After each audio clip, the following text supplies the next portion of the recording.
turve sopii tänne ihan niin kuin muutkin energiatuotannot. Kyllä, turvettahan varmaan Suomessa aika paljon on ja miksei sitä voisi hyödyntääkin sitten.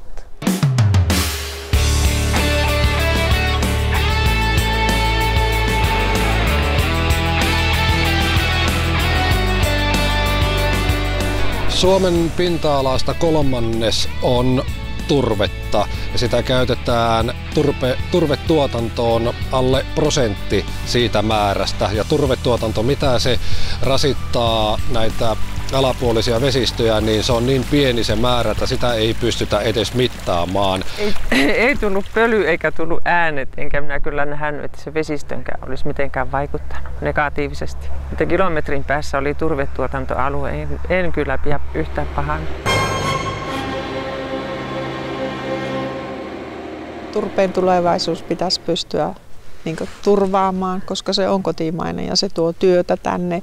Ja siinähän on sitten yksi tärkeä osa se, että niitä turvetuotantoalueita pitäisi pystyä uusia saamaan. Niin päästäisiin näistä nykyisistä otsikoista pois, että oli huono turvekesä, joka johtuu siitä ihan pelkästään, että kun turvetuotanto tehdään luvituksien kautta niin hankalaksi, turvetuotantoalueet pieniksi, niin tavallaan pitäisi joka ikinen päivä pystyä nostamaan turvetta. Ja sitten kun sattuu sadepäiviä, niin sitten aletaan heti puhumaan, että on turvetuotannossa ongelmia ja saadaan sitäkin kautta tätä turpeen imagoa ajettua huonommaksi. Eli se luvitushan siellä tällä hetkellä on se, joka hiastaa niiden uusien alueiden käyttämistä.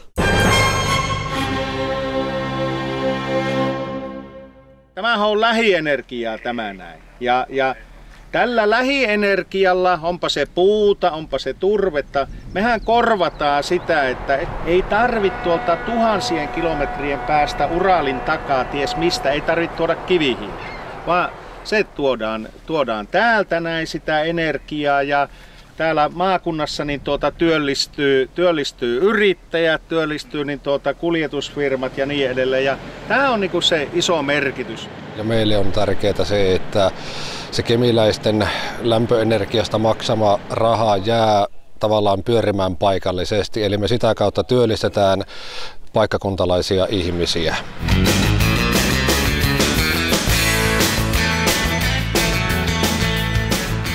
Mikä mulle on ollut oikeastaan semmoinen yllätys ja jopa sokeraava tämmöinen, vähän pelosekaisinkin on katsellut näitä Suomen energialukuja ja puhutaan tämmöisestä energiaomavaraisuudesta. Mikä on Suomen energiaomavaraisuus, että kuinka paljon tästä meidän energiasta me tehdään itse täällä Suomessa ja kuinka paljon me tuodaan niin rajojen yli, onko se sähkönä tai kivihiilenä tai minä tahansa. Vaan keskiarvo noilla kansakunnilla on 47%,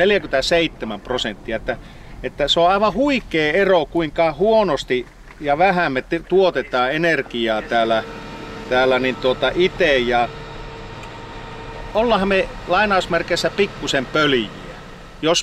Jos meillä on tämmöisiä metsävaroja, meillä on turvevaroja, jos me ei tätä niin käytetä näitä omia niin energiamuotoja ja sitä kautta saada työtä tänne ja samalla sitten niin nostetaan tätä energiaturvallisuutta.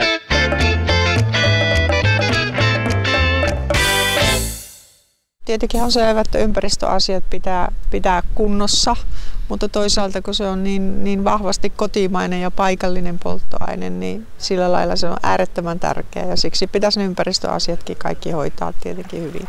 Kyllä ne mun mielestä on niin hyvin hoidettu nämä ympäristöasiat, että se on vain sitten niin kuin ihmisten tietämättömyyttä ja luulottelua vain, että niistä olisi niin kuin haittaa. Kyllä nyt on nämä päästöt kurissa ja kyllä se on mielestä kyllä, että ei niitä tule juuri ja sehän niin tämmöisissä alueissa niin kyllä viimeisen päälle tehdään, että ei pitäisi olla enää Kemijoissa pölyä täältä. Minun henkilökohtainen mielipide on, että ne ojitukset saastuttaa enemmän kuin tämä turvetuotanto. Puhutaan turpeen saastuttavuudesta, luontoa likavuudesta, niin nekin on tiettyjen tahojen provokaation tulosta. Turvetta nykymuodossaan pystytään nostamaan erittäin puhtaasti.